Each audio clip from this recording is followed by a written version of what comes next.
Está entrando no ar o programa Obras de Pedro de Camargo. Produção e apresentação Moisés Santos.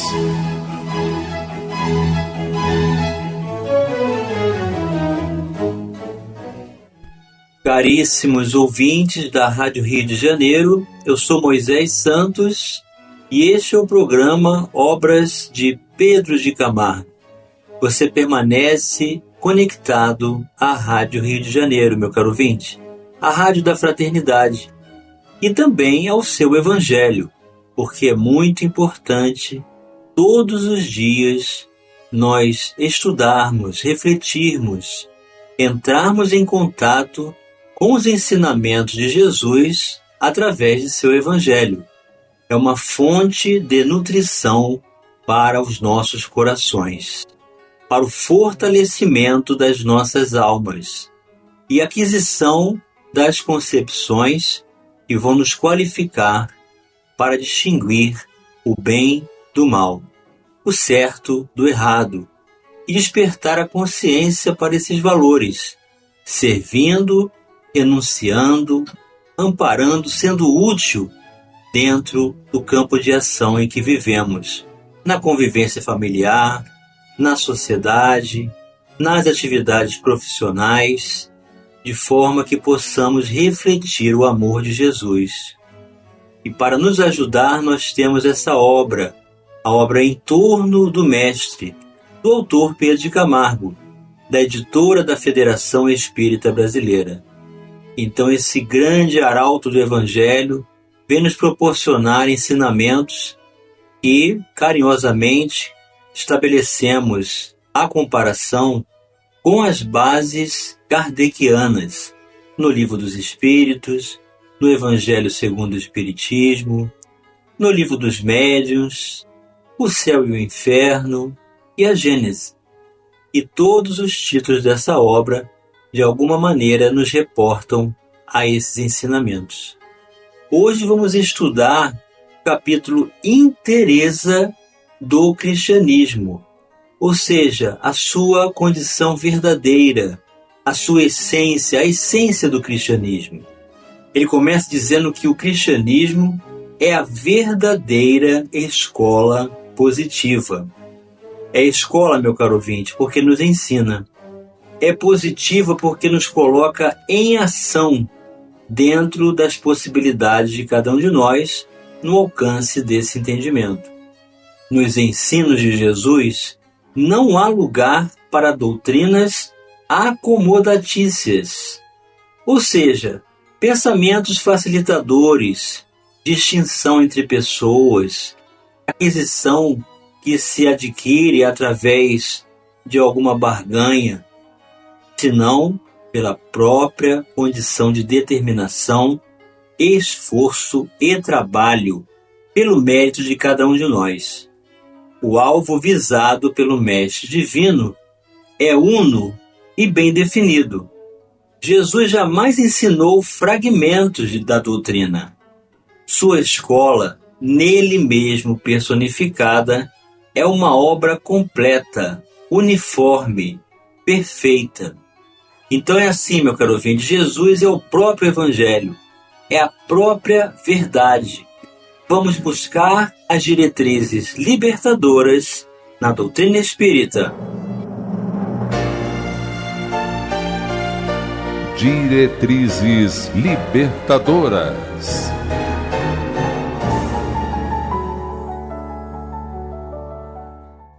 Do Livro dos Espíritos, da sua terceira parte das Leis Morais, Kardec fez a pergunta 624. Qual o caráter do verdadeiro profeta? E os emissários de Jesus, instrutores da humanidade, os espíritos superiores, nos responderam: o verdadeiro profeta é um homem de bem, inspirado por Deus. Podeis reconhecê-lo pelas suas palavras e pelos seus atos. Impossível é que Deus se sirva da boca do mentiroso para ensinar a verdade. E a questão 625. Qual o tipo mais perfeito que Deus tem oferecido ao homem para lhe servir de guia e modelo. Então, já que Deus não nos oferece a boca do mentiroso para nos ensinar a verdade, Kardec fez essa pergunta. Então, quem seria o guia e modelo para cada um de nós? Mais perfeito? E a resposta é Jesus, meu caro ouvinte. E Allan Kardec vem nos trazer seu comentário. Para o homem, Jesus constitui o tipo da perfeição moral a que a humanidade pode aspirar na Terra. Deus nos oferece como mais perfeito modelo, e a doutrina que ensinou é a expressão mais pura da lei do Senhor, porque sendo ele o mais puro de quantos têm aparecido na Terra, o Espírito Divino o animava. Quanto aos que, pretendendo instruir o homem na lei de Deus, o têm transviado, ensinando-lhe falsos princípios, isso aconteceu por haverem deixado que os dominassem sentimentos demasiado terrenos, e por terem confundido as leis que regulam as condições da vida da alma com as que regem a vida do corpo. Muitos são apresentados como leis divinas, simples leis humanas estatuídas para servir às paixões e dominar os homens. Então esse é o trabalho que nós temos que realizar. Essa distinção entre os valores da vida do corpo e da do espírito. E que não nos permitamos a mentira, fazendo com que haja essa confusão de assistir à vida do corpo como se fosse a do espírito. Então nós temos que administrar o corpo, temos que reconhecer os seus limites e agir dentro do que seja necessário na aplicação das suas funções. E nos entendermos como espíritos para então alcançarmos os horizontes desses valores que o Evangelho nos proporciona. E assim estaremos mais qualificados para exercer as funções do corpo. Então, meu caro ouvinte, estas informações de Pedro de Camargo acerca da condição da natureza, da pureza de Jesus, sendo ele, na perfeição relativa alcançado pelos próprios esforços, representar para nós um exemplo. Ele é o guia, ele é o modelo. Tudo que fizermos, se antes perguntarmos a nós mesmos o que faria Jesus no meu lugar, dentro dos nossos limites, do alcance do que pudermos fazer, nós teremos a resposta. Então vamos buscar na Gênese os milagres e as predições segundo o Espiritismo. No capítulo 15, intitulado Os Milagres do Evangelho, há um título, Superioridade da Natureza de Jesus, que Allan Kardec vem nos oferecer para compreendermos melhor essa condição. Os fatos que o Evangelho relata e que foram até hoje considerados milagrosos pertencem, na sua maioria, à ordem dos fenômenos psíquicos. Então não façamos da apresentação dos fenômenos caracteres de superioridade, porque fenômenos é realizado por aqueles que desenvolvem habilidades e não propriamente desenvolvimento moral. Isto é, dos que têm como causa primária as faculdades e os atributos da alma. Confrontando-os com os que ficaram descritos e explicados nesse capítulo, reconhecer-se-á sem dificuldade que há entre eles identidade de causa e efeito. A história registra outros análogos em todos os tempos e no seio de todos os povos, pela razão de que, desde que há almas encarnadas e desencarnadas, os mesmos efeitos, forçosamente, se produziram. Pode-se, é certo, contestar, no que concerne a este ponto, a veracidade da história. Mas hoje eles se produzem às nossas vistas, e por assim dizer, à vontade, e por indivíduos que nada têm de excepcionais. O só fato da reprodução de um fenômeno, em condições idênticas, basta para provar que ele é possível e se acha submetido a uma lei, não sendo, portanto, miraculoso. O princípio dos fenômenos psíquicos repousa, como já vimos, nas propriedades do fluido perispiritual, que constitui o agente magnético, nas manifestações da vida espiritual, durante a vida corpórea e depois da morte, e finalmente no estado constitutivo dos espíritos e no papel que eles desempenham como força ativa da natureza. Conhecidos estes elementos e comprovados seus efeitos, tem-se como consequência de admitir a possibilidade de certos fatos que eram rejeitados, enquanto se lhes atribuía uma origem sobrenatural. Tem nada a prejulgar quanto à natureza do Cristo, natureza cujo exame não entra no quadro desta obra, considerando-o apenas um espírito superior. Não podemos deixar de reconhecê-lo um dos de ordem mais elevada e colocado por suas virtudes muitíssimo acima da humanidade terrestre.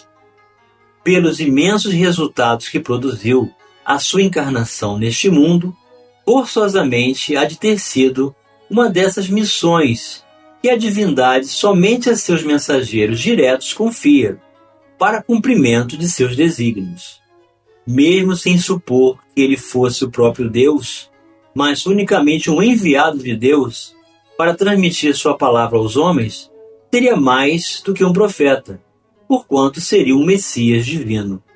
Como homem, tinha a organização dos seres carnais, porém, como espírito puro, desprendido da matéria, havia de viver mais da vida espiritual do que da vida corporal, de cujas fraquezas não era passível. A sua superioridade com relação aos homens não deriva das qualidades particulares do seu corpo, mas do seu espírito, que dominava de modo absoluto a matéria, e da do seu perispírito, tirado da parte mais quintessenciada dos fluidos terrestres. Sua alma provavelmente não se achava presa ao corpo, senão pelos laços estritamente indispensáveis.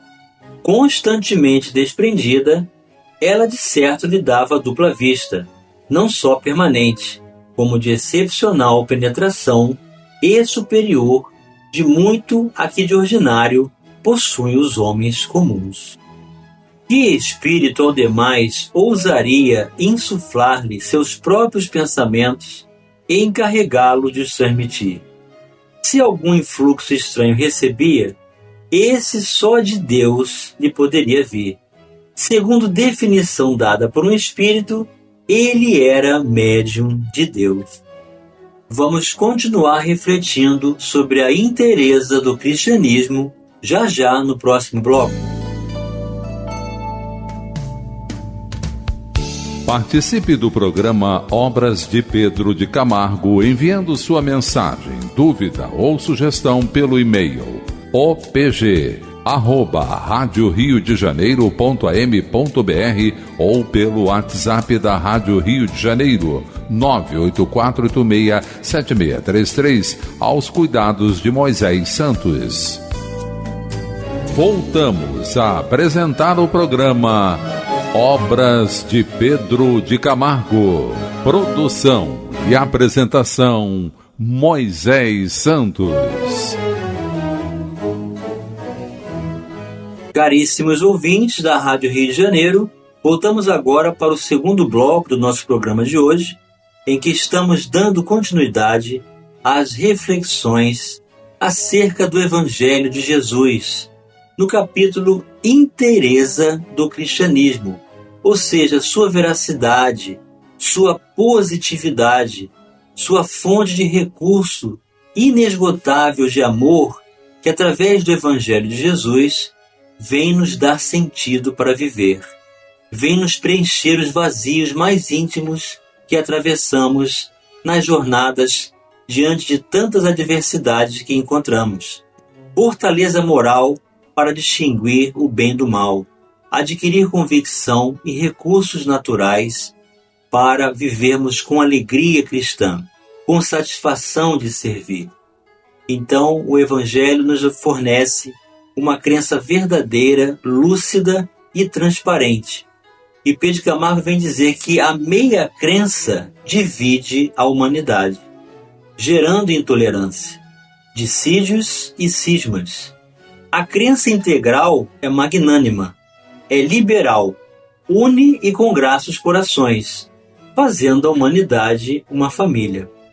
Então, quando ele faz essa apresentação de meia crença, significa justamente o que Kardec ensinou, da confusão que os homens estabeleceram diante do Evangelho, querendo misturar a concepção dos seus interesses relativos à satisfação do corpo com a aprovação dos valores da alma. Isso divide a humanidade. Isso estabelece cisão, ou seja, divisão entre crenças. A meia ciência incha, continua ele, enfuna e confunde. Aqui, meu caro ouvinte, esse verbo enfunar significa inflar o ego e não dá realmente propriedade de consciência espiritual, originando o orgulho e criando peias, ou seja, dificuldades, à livre marcha da evolução. A ciência integral aclara a razão, aformoseia os sentimentos, formando caracteres fortes e despretensiosos, verdadeiros fatores de progresso e de civilização. Então é por isso que a doutrina espírita vem nos trazer a proposta da união da ciência com a religião, para que, usando a razão, nós possamos desenvolver a fé raciocinada, a partir de uma concepção do entendimento e da aceitação dos nossos espíritos. Vamos elucidar estes conceitos. Do Livro dos Espíritos, da Lei do Progresso, influência do Espiritismo no progresso. A questão 798. O Espiritismo se tornará crença comum ou ficará sendo partilhado como crença apenas por algumas pessoas? Certamente que se tornará crença geral e marcará nova era na história da humanidade, porque está na natureza e chegou o tempo em que ocupará lugar entre os conhecimentos humanos. Terá, no entanto, que sustentar grandes lutas, mais contra o interesse do que contra a convicção, porquanto não há como dissimular a existência de pessoas interessadas em combatê-lo, umas por amor próprio, outras por causas inteiramente materiais. Porém, como virão a ficar insulados, seus contraditores se sentirão forçados a pensar como os demais, sob pena de tornarem-se ridículos. E vem o comentário de Kardec. As ideias só com o tempo se transformam, nunca de súbito. De geração em geração, elas se enfraquecem e acabam por desaparecer, paulatinamente, com os que as professavam, os quais vêm a ser substituídos por outros indivíduos imbuídos de novos princípios, como sucede com as ideias políticas. Vede o paganismo. Não há hoje mais quem professe as ideias religiosas dos tempos pagãos. Todavia, muitos séculos após o advento do cristianismo, delas ainda restavam vestígios, e somente a completa renovação das raças conseguiu apagar. Assim será com o espiritismo. Ele progride muito, mas durante 2 ou 3 gerações ainda haverá um fermento de incredulidade, que unicamente o tempo aniquilará. Sua marcha, porém, será mais célere que a do cristianismo, porque o próprio cristianismo é quem lhe abre o caminho e serve de apoio. O cristianismo tinha que destruir, o espiritismo só tem que edificar. E Pedro de Camargo continua: a meia arte abastarda e corrompe os ideais, enquanto que a arte perfeita e íntegra eleva e enobrece o espírito. Então, meu caro ouvinte, o problema não está na ciência, na política ou na arte, mas do intuito que se faz por meio desses recursos. Se não for junto ao Evangelho de Jesus, novamente recai sobre a mesma confusão entre as concepções dos interesses próprios relacionados às sensações do corpo, misturados com a necessidade de se impor junto às ideias do espírito. Por tudo isso, Jesus era inimigo das lacunas, das falhas e das mediocridades em matéria doutrinária. Tudo pelo melhor, tudo no superlativo. Sede perfeitos, como vosso Pai Celestial é perfeito.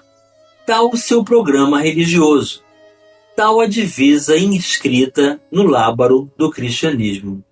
Vamos elucidar este verso. Elucidando o verso. Do Evangelho segundo o Espiritismo, capítulo 17, Sede perfeitos, o item 2. Pois que Deus possui a perfeição infinita em todas as coisas, esta é a proposição, sede perfeitos, como perfeito é o vosso Pai Celestial, tomada ao pé da letra, pressuporia a possibilidade de atingir-se a perfeição absoluta. Se a criatura fosse dado ser tão perfeita quanto o Criador, tornar-se-ia ela igual a este, o que é inadmissível. Os homens a quem Jesus falava não compreenderiam essa nuance, pelo que ele se limitou a lhes apresentar um modelo e a dizer-lhes que se esforçassem por alcançar. Aquelas palavras, portanto, devem entender-se no sentido da perfeição relativa, a de que a humanidade é suscetível e que mais a aproxima da divindade.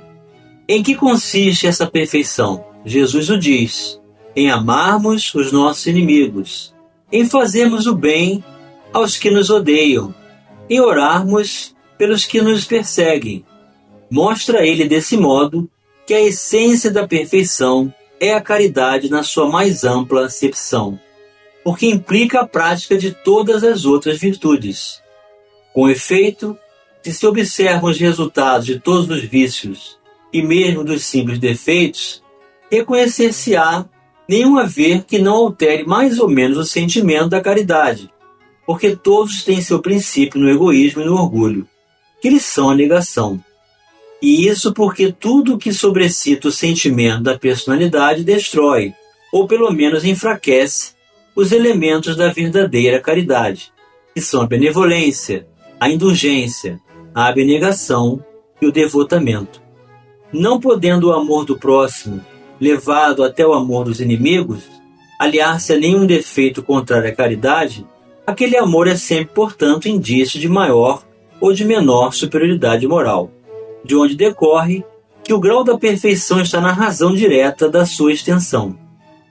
Foi por isso que Jesus, depois de haver dado a seus discípulos as regras da caridade, no que tem de mais sublime lhes disse: sede perfeitos, como perfeito é vosso Pai Celestial. E chegou o momento, meu caro ouvinte, de você receber a mensagem do Mestre. Mensagem do Mestre. Amai os vossos inimigos. Fazei o bem aos que vos odeiam, e orai pelos que vos perseguem e caluniam. Porque se somente amardes os que vos amam, que recompensa tereis disso? Não fazem assim também os publicanos? Se unicamente saudardes os vossos irmãos, que fazeis com isso mais do que os outros? Não fazem o mesmo os pagãos? Sede, pois, vós outros perfeitos, como perfeito é o vosso Pai Celestial. Evangelho de Mateus, capítulo 5, versículo 44 e de 46 a 48. O convite está estabelecido diretamente a cada um dos nossos corações, meu caro ouvinte. Eis a meta a ser atingida, a perfeição relativa, o recurso mais alto da pureza através do trabalho incessante da evolução, do progresso, da conexão com o amor de Jesus em nossas vidas, fazendo todo o bem ao nosso alcance, realizando toda a proposta de concretude do amor e possamos estabelecer como recurso maior de nossas potências. Sim, meu caro ouvinte, o amor é a maior potência que o Espírito pode desenvolver, nos preenchendo totalmente, nos dando a alegria de viver, o sentido para buscar na vida uma verdadeira relação de progresso, saúde e plenitude com Jesus em nossas vidas hoje e sempre. Um grande abraço e até o próximo programa. Você ouviu o programa Obras de Pedro de Camargo. Produção e apresentação Moisés Santos.